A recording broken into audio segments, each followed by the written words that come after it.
okuziko kubire kuryo muri musano mugomborera ya Ntungamo mu district ni yemwe ya Ntungamo arahabar kumukunda kandi abar kumutina nagira ati aha mukoro gwo kushendekereza engineer Nathan kushemererwa ka mugabirwe oferira ha myaka 63 yo bukuru kandi isurwo burwire bwa kansa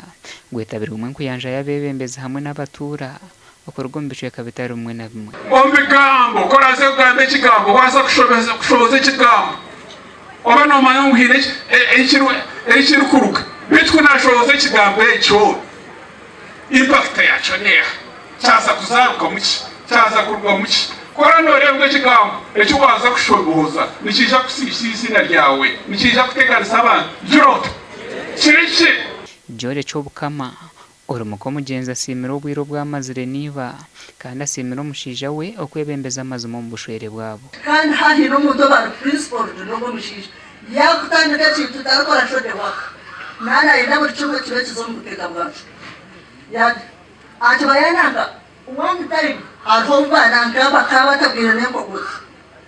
bajara muna bamwendaho umutabana kija yakwatanaza no mufarasi nanga na cautions ya biteka ho yamutwara yamushikamisa watu kumano tureba tuzako jerachi tuzakura abana bo mugenzi bagambira hari shebo kandi bamusima habo kuboreka rukundo eyo muzira yoreka abana be yoje muzakwereka gamba muzeyi umusima mageza gansigire ozabe na parasa itimbere ngena nawe byone bikumanye byukumbeka niya muzeyi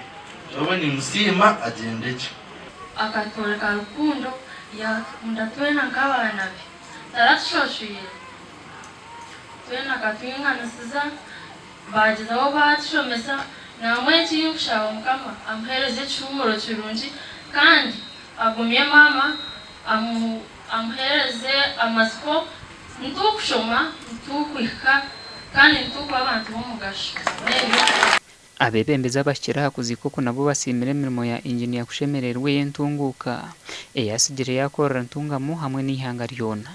so rekeka yakamugarire ebeka yakamugarire mureke tugire twagarike ngo kutube turi akakara abamwako kahwe then ahari tuzomuku umufitendereza. He will be remembered for his contribution in the struggle for peace, development and prosperity of our people. We have lost him at the time when we needed him most as an elder who has been supporting government programs to make sure that the government reaches every part of this country. Ombyo mwoyo asigira ati ritafari hango mukombe kama kanisa mingi omboreberezi bwa South Ankole gasha kwa Gilbert Muhanguzi.